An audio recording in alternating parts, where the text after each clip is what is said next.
مدینہ منورہ کے یہودی پیارے آقا صلی اللہ علیہ وسلم کی بارگاہ میں حاضر ہوئے، آ کر کہنے لگے کہ آپ اپنے آپ کو حضرت ابراہیم علیہ السلام کی ملت پر کہتے ہیں کہ ہم ابراہیمی دین پر ہیں،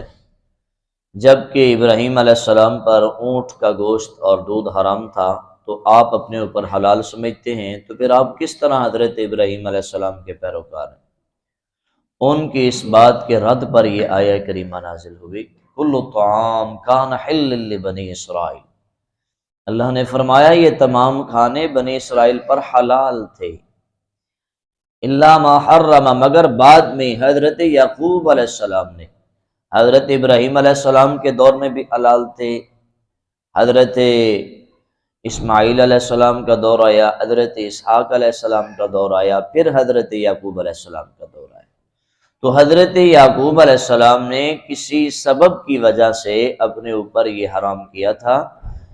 جو کہ حضرت ابراہیم علیہ السلام کے کافی بعد میں آئے، تورات شریف بھی اس کے بعد میں آئی۔ آپ نے قرآن نے فرمایا کہ تم کس طرح حضرت ابراہیم علیہ السلام پر یہ جھوٹ باندھ سکتے ہو کہ حضرت ابراہیم پر یہ حرام تھا، جبکہ یہ سارا کا سارا حضرت ابراہیم علیہ السلام پر حلال تھا۔ جب یہ ماننے کو نہ آئے پیارے آقا صلی اللہ علیہ وسلم کے اس فرمان کو اور قرآن کی اس آیت کو نہ مان رہے تھے، تو آگے قرآن کی آیت آئی، قُلْ فَأْتُوا بِالتَّوْرَاةِ فَاتْلُوهَا إِن كُنتُمْ صَادِقِينَ، اگر تم اتنے ہی سچے ہو تو لے آؤ تورات کو، ہم اٹھا کر دیکھ لیتے ہیں اور تمہیں دکھا دیتے ہیں کہ حضرت ابراہیم علیہ السلام پر حلال تھا کہ نہیں۔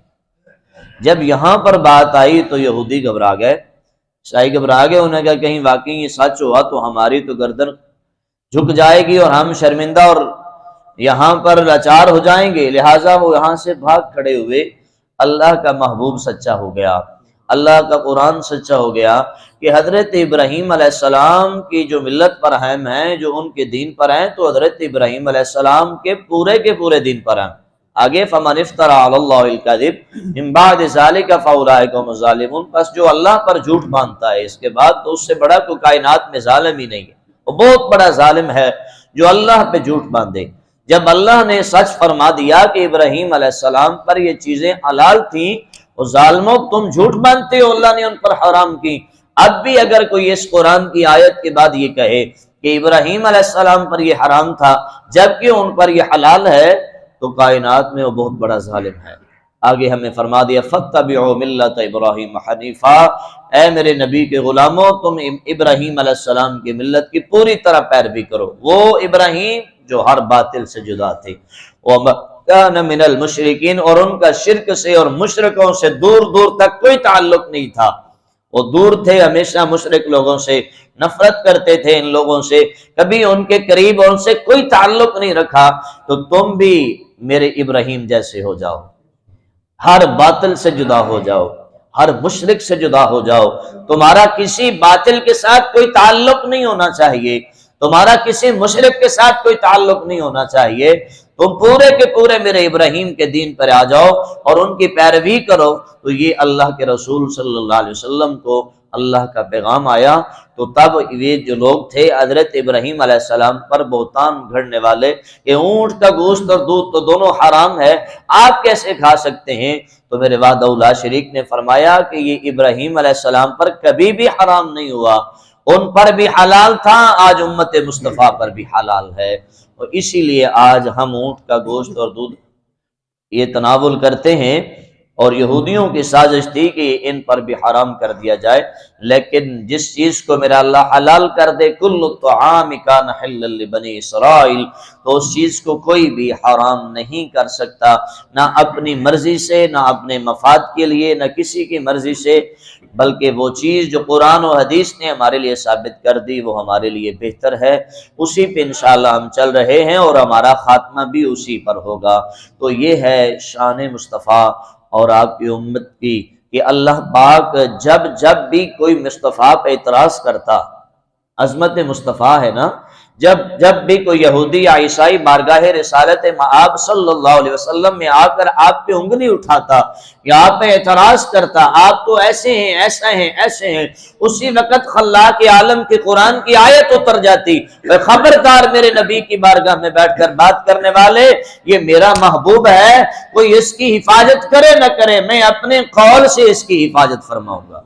میرا قرآن اس کی حفاظت فرمائے گا، خبردار یہودیوں عیسائیوں، میرے محبوب کی عزت پر کبھی بات نہ کرنا، میرے محبوب پر کبھی انگلی نہ اٹھانا، کبھی ان پر اعتراض نہ کرنا، جب تمہاری انگلی اٹھے گی میرا قرآن اتر جائے گا۔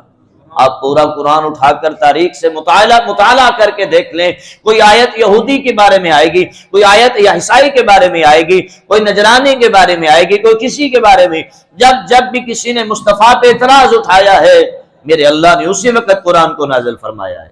اور ہر اٹھنے والی انگلی کا منہ توڑ جواب دیا ہے، خبردار یہ مصطفیٰ کا در ہے، کوئی اور در نہیں ہے، یہ مصطفیٰ کا در ہے، یہاں پر کسی کو انگلی اٹھانے کی اجازت نہیں ہے، جو انگلی اٹھائے گا وہ ہمیشہ کے لیے برباد ہو جائے گا، وہ ہمیشہ کے لیے زیر ہو جائے گا۔ لیکن یہ دروازہ کل بھی بلند تھا، یہ دروازہ آج بھی بلند ہے، اور انشاءاللہ قیامت تک بلند رہے گا۔ اس لیے میرے اللہ نے مصطفیٰ کی عظمت کا چرچا ہر سو کیا ہے، اور قیامت تک کوئی بھی اگر میرے نبی کی بارگاہ میں انگلی اٹھائے گا تو میرے اللہ نے ایسے افراد تیار کیے ہیں، ان کی ہر اٹھنے والی انگلی کو توڑ کر واپس کر دیا جائے گا۔ لیکن عظمت مصطفیٰ کا پرچم کل بھی بلند تھا، آج بھی بلند ہے، اور انشاءاللہ تا قیامت مصطفیٰ کی عظمت کا چرچا بلند رہے گا،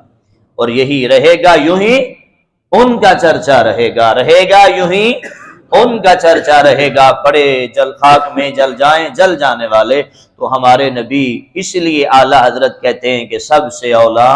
او اعلیٰ ہمارا نبی، سب سے بالا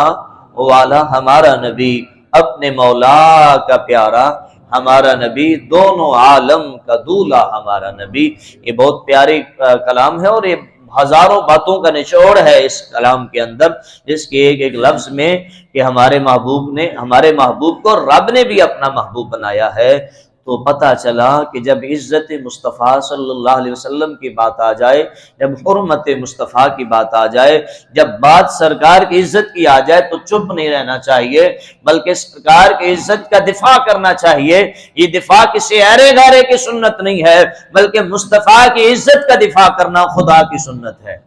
کہ جب بھی یہودیوں اور عیسائیوں نے مصطفیٰ پہ انگلی اٹھائی، اعتراض کیا، اسی وقت اللہ کے قرآن کی آیات آ گئی، تو اے یہودیوں، میرے محبوب پر اونٹ کے گوشت کے حرام ہونے کی بات کرتے ہو، جبکہ میں نے ان پہ حلال فرمایا ہے، تو تم کون ہوتے ہو حرام کرنے والے؟ بہرحال آگے کعبہ شریف کا ذکر شروع ہوگا کل کے درس میں۔ ابھی تو بہت کچھ آپ نے سننا ہے، 3 سپارے ابھی تو آپ نے 7 ماہ میں سنے ہیں۔ اگر اللہ نے ہماری زندگی میں وفا دی، اور زندگی نے وفا کی، اور ہمارا ایک رہنا مقدر ہوا،